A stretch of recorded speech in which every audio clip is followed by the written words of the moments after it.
Hi, Maria here. Welcome to my channel. Today I want to share my thoughts on a specific brand called, the reason why I wanted to talk about this today is because a lot of times we assume that niche fragrances are really, really pricey.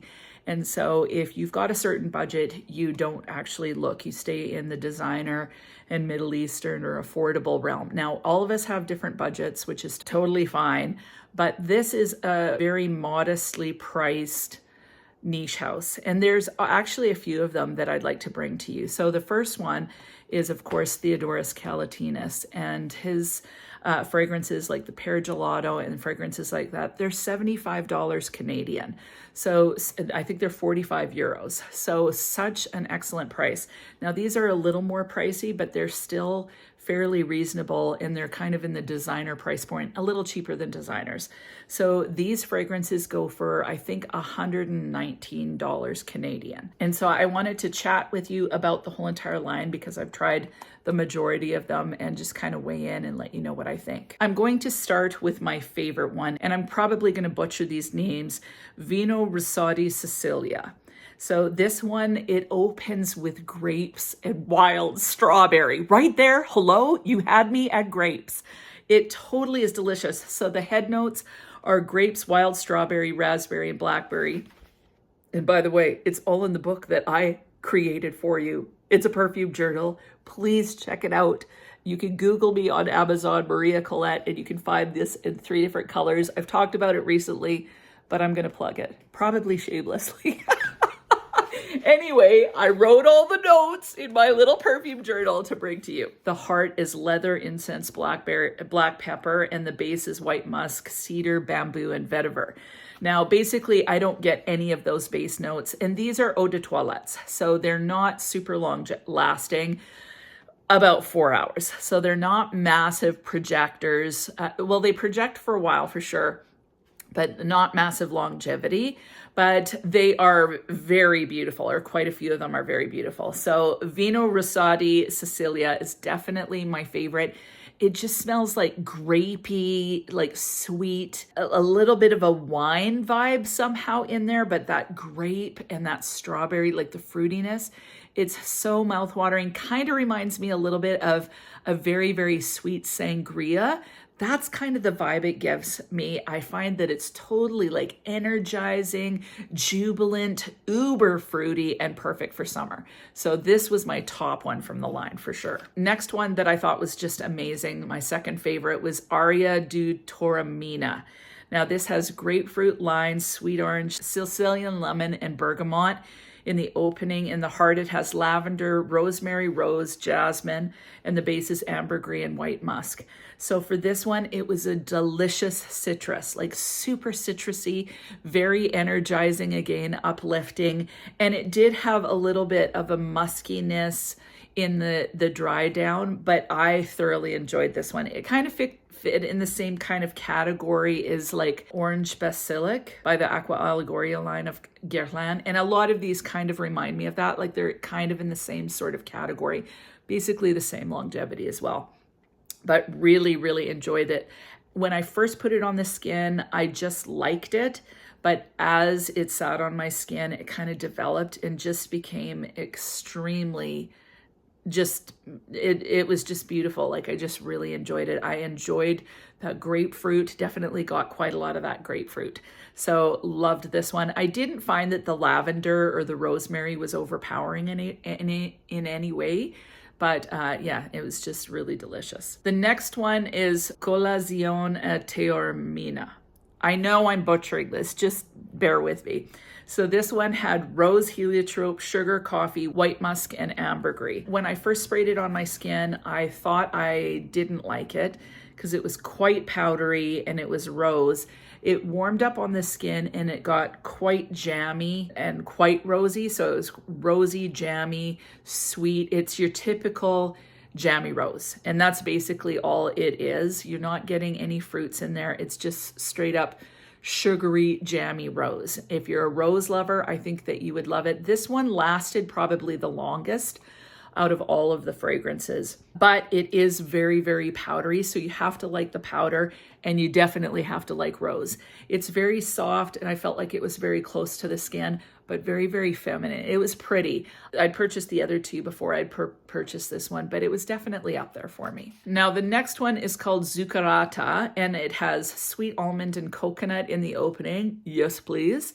It has heliotrope and orange blossom in the heart, and then the base is sugar, vanilla, and white musk. This one was definitely very almond heavy. So it smelled like halva or something that's very almond centric, almond icing with lots of almond extract in there. It was very warm and comforting, but would still work in the summer. So if you're a major almond fan, that would be an excellent one, because it was so like just delicious smelling, really sweet, quite cozy. Again, it was one of the longer lasting ones for sure, which makes sense because almond, vanilla, they tend to linger a little bit. And the other thing about this one is, although it would work in the summer, I felt like it was an all year round one. So it's definitely one that you could wear all season. And it smelled kind of like, in the end, as it dried down, it reminded me of some sort of very rich in almond cake.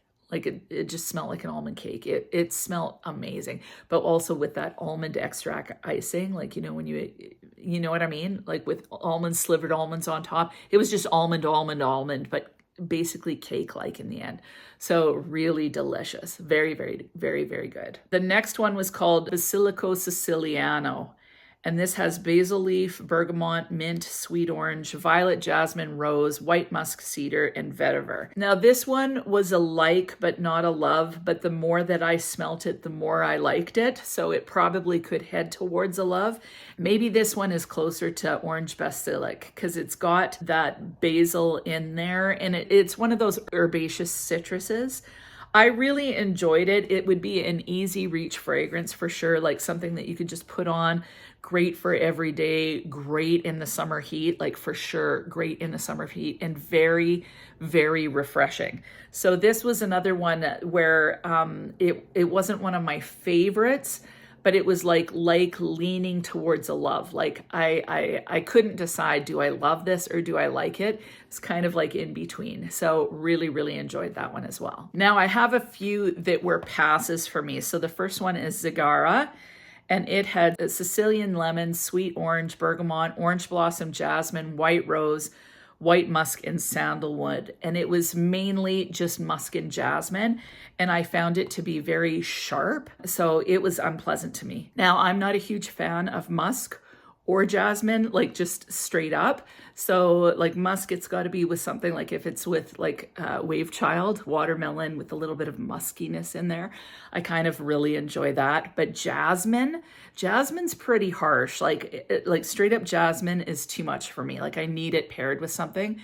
And so they're kind of two notes that are a little more difficult for me. And yeah, I just found it super sharp. Not my taste at all. The next one is called Montvener, maybe. Fig leaf, mandarin orange, citrus. The heart had rose and jasmine. Base is ambergris, cedar, ebony, and patchouli. It came across just too green and woody for me. So if you're a fan of green, this might be for you, but it felt like, I don't know, would they call it a fougere? It was very woody, very green. I didn't get much rose. I think that fig leaf was the overpowering thing for me. Again, it was just not my style, and it was probably the most masculine out of all of them. It wasn't my favorite at all. Now, one that was a bit herbaceous that I liked, it wasn't a love, was Etna.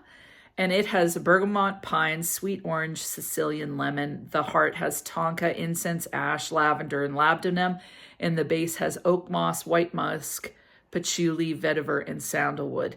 Now this had lots of pine, although I liked it. Like it smells like pine. So I can see some people thinking that it smells like pine sol. Definitely very piney. That said, I really like it. Like, I don't love it. I wouldn't wear it personally, but I'd enjoy smelling this on a guy because it smells clean. It smells like woods. It smells like a, It smells like a lumberjack, like someone that's been like roaming around in pine trees or something.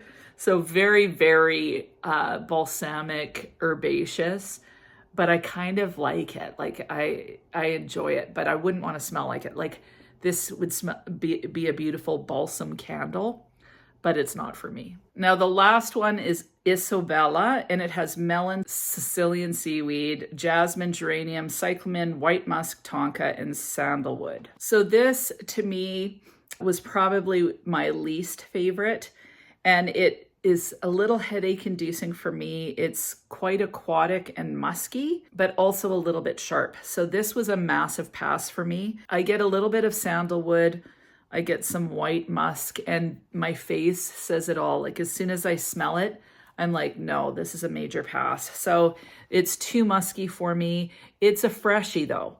So I'm not a freshie fan at all. If you are a freshie fan, you may want to check it out. Out of all of these, my definite hits were Veno Rosso di Cecilia. That grapey vibe was phenomenal. I loved the delicious citrus of Arya D Torina. Loved that one. And then the other one that I really, really loved was the Zukar, which was the almond one. I think that one was beautiful. So those three in particular were definitely high on the list. There's some likes in there. You can go back and listen if you want. I think it's definitely a house worth checking out. I believe they have discovery kits. I will leave the house's website linked, as well as Perfume Exquise, because I know you can get them there. Just so you know, I am not sponsored by Perfume Exquise at all. I just think that the guy that owns it is a sweetheart, Dimitri. He's really wonderful. And they're a smaller niche house that's Canadian that ships, I believe, everywhere. And so I want to support them. So anyway, definitely worth checking out. They'll all be linked down below. If you've tried this house, please weigh in and give your thoughts. Definitely that first one. Oh my goodness, that grapey sangria vibe. It's just happiness in a bottle. Like I anticipate being in a restaurant, drinking some sangria. It's really warm. There's a breeze. I'm somewhere in Italy or something like that. Then there's a band playing and I get up and start doing some sort of weird dance. No, I don't do the weird dance. I do the weird dance in my head. Anyway, that is it. I hope you have an amazing week and we'll talk to you soon.